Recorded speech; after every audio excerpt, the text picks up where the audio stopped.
WCBI News at 6 starts now. Good evening, everyone.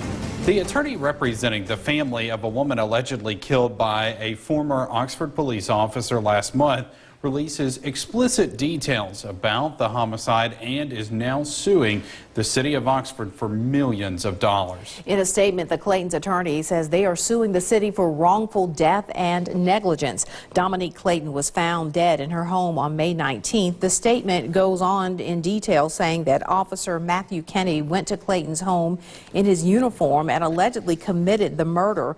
The Clayton's attorney also alleged that Dominique Clayton may have been pregnant at the time of her murder. The document says Clayton told her sister that she was afraid Kenny would hurt her. Days later, her 8-year-old son found her dead. The family is filing a $5 million lawsuit.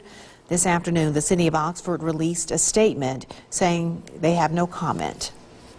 A Starkville man accused of trying to hit someone with a car is now charged with aggravated assault. Starkville police say 56-year-old Carl Baker allegedly tried to strike a man with a car, then tried to hit him with a bat. This all unfolded yesterday afternoon in the parking lot of an apartment complex on East Girard Road.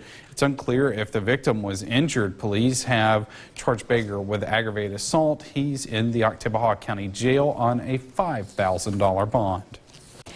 A domestic assault involving knives leads to two arrests in Starkville. 25-year-old Tara Neal and 32-year-old Joshua Ulmer were arrested for domestic violence aggravated assault. Starkville police were called to a disturbance at an apartment on Yellow Jacket Drive this morning. Police say the two had an altercation involving two knives and a glass bottle.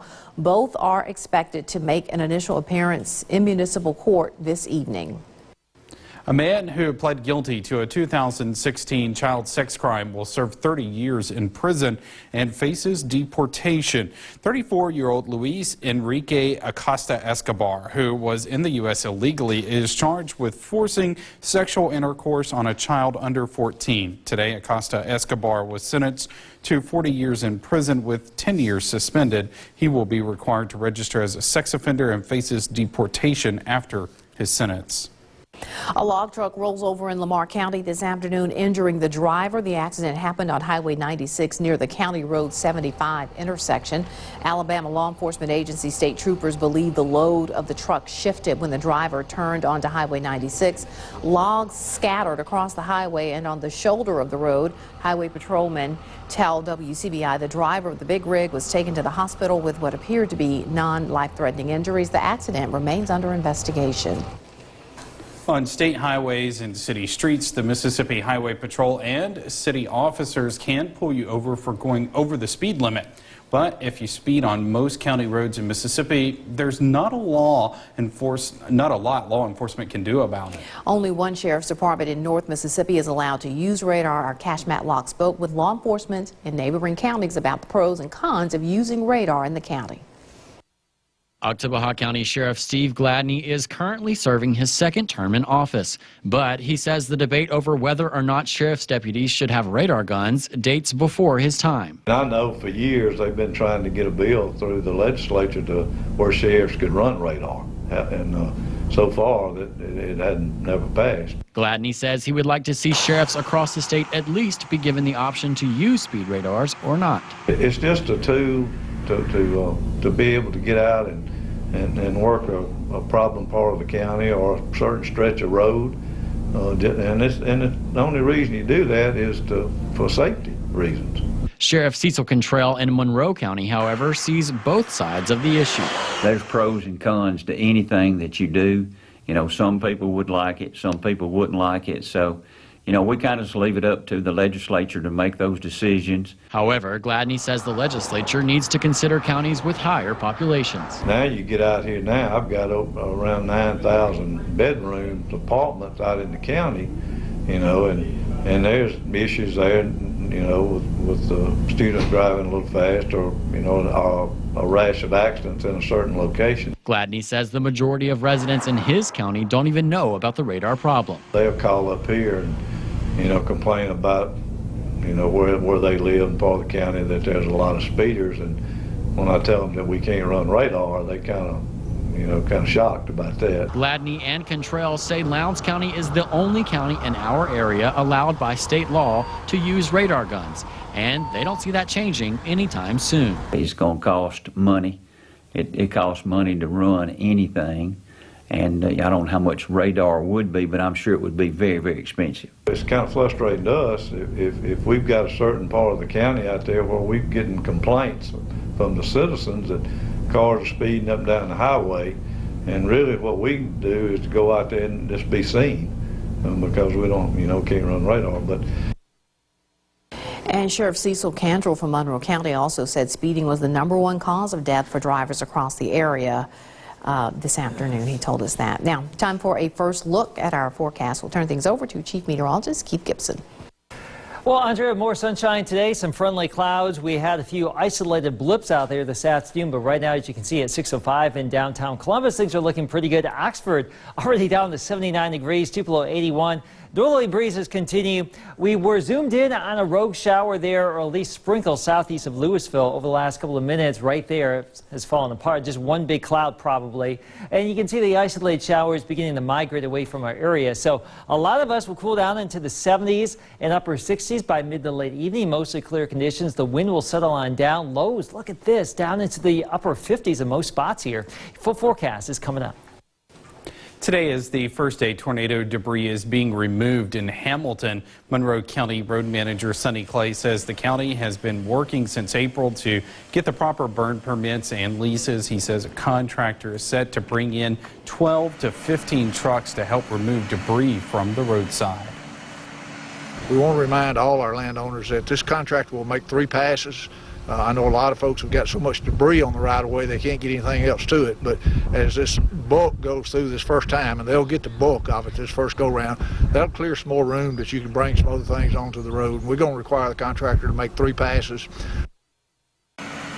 Clay also says the contractor signed a 90-day agreement. However, he thinks the job will only take about 30 days to complete. Just ahead of Mississippi's party primaries, the Republican candidates for governor will meet for a televised debate. It will be the second time around for 2 of those candidates, but the first for Lieutenant Governor Tate Reeves. Reeves skipped the first round, but former State Supreme Court Chief Justice Bill Waller Jr. and State Representative Robert Foster went head-to-head at MSU in April. Our Jory Talley talks with a political science professor to find out how debates impact voters. She joins us live in the studio with this story. Jory? It's up to candidates if they want to take part in debates, and there are several things that go into that decision. For over 2 decades, MUW Dean of Arts and Sciences and Political Science Professor Dr. Brian Anderson has specialized in politics. He says debates have changed a lot since the early 90s. Now they can be riskier for candidates, and social media plays a big role. People can insert things into their own agenda, whether or not the candidate really can be said to have intended it that way.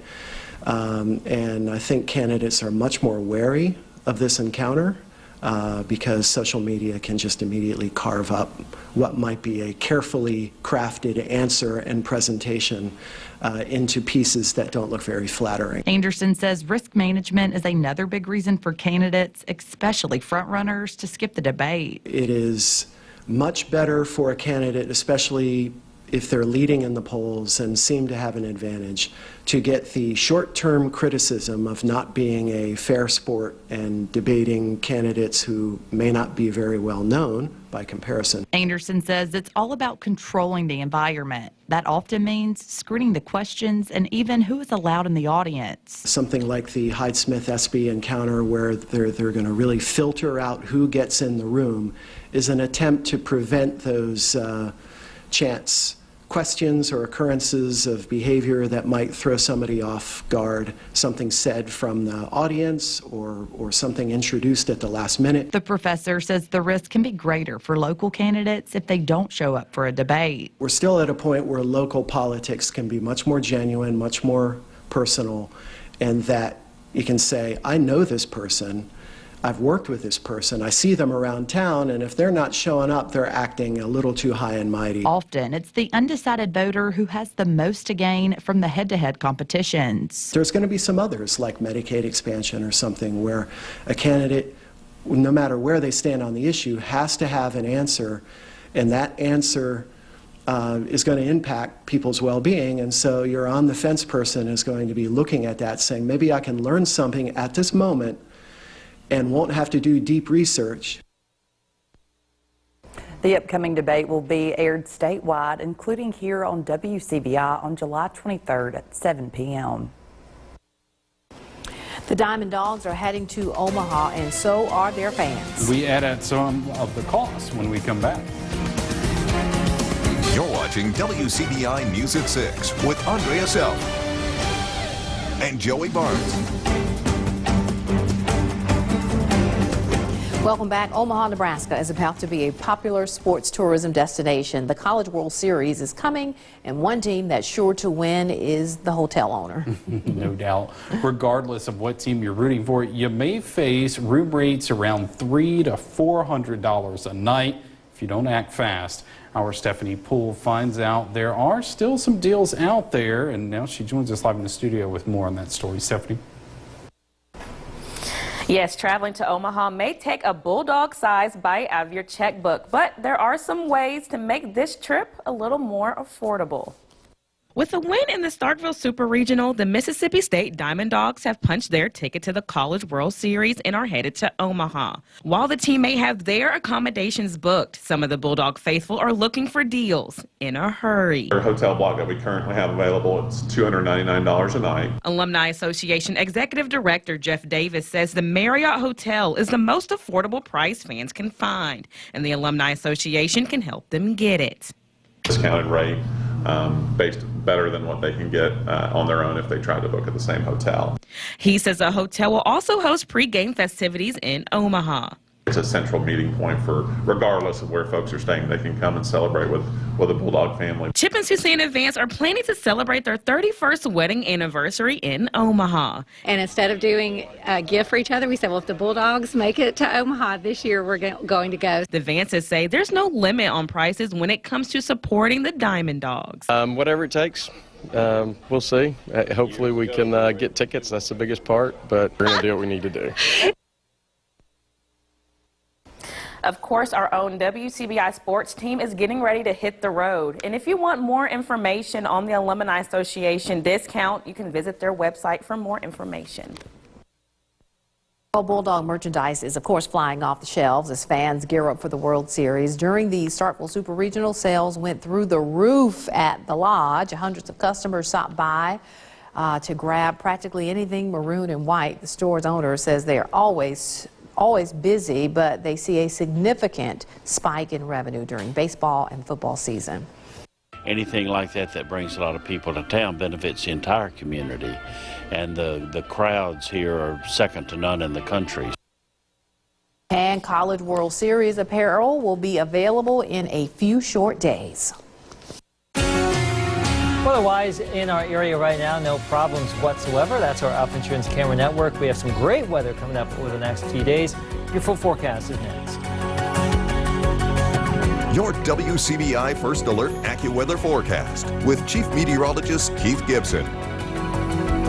Some great weather on Tuesday. If you were up at the crack of dawn, I plan on being up early to take advantage of these cooler 50s by noon, 76, 82, or forecast high at 4 o'clock. So a mix of sun and clouds tomorrow, upper 70s perhaps near Pontotoc and Ripley, Corinth. Most of this, though, probably getting somewhere into the 80 to 82 degree range. Right now, we are in the 80 to 85 degree range for the most part across our region. Dew points are lowering. That is the measure of how much moisture is in the air. 40s out there in the Arkansas Delta, Memphis, not too bad at all. So cooler temperatures, drier air on the way. And our temperature trend for the next 5 days shows at or below average for the next few days here, especially at night. Look at those 50s to around 60. The average right now, 89 and 66. So a nice little change of pace. A live view in Vernon at Durham's Pharmacy, 618. Some friendly clouds and some breezes. Louisville, Mississippi, we're looking to the southeast. We had a few isolated showers out there, but in general, no major problems out there today. A live view in Tupelo as well. Speaking of Tupelo, the dew point has been holding steady at about 70. That's pretty muggy over the last 24, really the last couple of days. But just recently, it's starting to nosedive, and that's a trend everywhere as we get this drier air that come on in out of the high plains. So the front has moved on through, dry air coming on in here, and all of that means some nice weather for us for a change in June. We'll take this cold front. High pressure for tomorrow, northerly breezes. There may be some high, thin cirrus clouds streaming overhead, but no weather worries for us. Your Wednesday, partly cloudy, still pretty warm. Another front will approach late in the day. Now that could squeeze out a shower storm somewhere in the region. At this point, we're keeping the forecast dry. Wouldn't be at all surprised to see a stray shower storm here on Wednesday, but at this point, moisture starved looks to be that system before another area of high pressure comes on in as we get into Thursday. So for tonight, clear and cooler, nice and refreshing. You may want to turn off the AC just a little bit and usher in some of that natural relief from Mother Nature here. Upper 50s for lows as we get into your Tuesday across the region. Upper 70s to low 80s around here. Still warm down to our south, close to 90 down there in Mobile, but that's where the heat and humidity is going to be. I think we're really good through about Friday. Maybe Friday afternoon you'll start to notice a little bit more moisture in the air. And definitely by the weekend, upper 80s, low 90s around here. We're back into the soup and humidity. There may be some showers and storms around Saturday. A better chance for that starting Sunday, continuing into next week. The Bulldogs heading back to the College World Series. More on the big night in Starkville, as well as an update on Ole Miss. That's coming up next in sports. WCBI Sports with Tom Ebel is brought to you by your local Ford dealers. Go further. One win away from the first ever possibility of having Ole Miss and Mississippi State in the College World Series together. The Rebels and then the winners take all game 3 with Arkansas. This one just going final about 2 minutes ago. Arkansas heading back to the College World Series. Razorbacks dominating Ole Miss in game 3, 14-1. Arkansas with a big second and third inning to push this one open, getting through to Ole Miss freshman pitcher Gunnar Hoagland. Hoagland with 2 earned runs through 2 innings. The weird trend continued. Ole Miss got on the board first in the first inning. And just like the other 2 games, whoever scored first ended up being on the other end of an offensive explosion. So Ole Miss's season comes to a close, 1 win away from getting to Omaha for the first time since 2014. Our WCBI Sports' Chris Bolton will have a live report from Fayetteville with more from Ole Miss coming up at 10 right here on WCBI Sports. For Mississippi State, the Bulldogs remain perfect in the postseason, sweeping its regional and now add a super regional sweep to the 2019 postseason.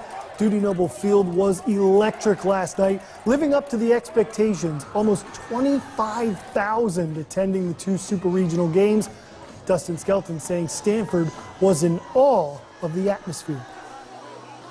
I talked to the shortstop, and he said, "Man, our regional we had a sold out crowd of 2,300 or 2,800 or whatever it was."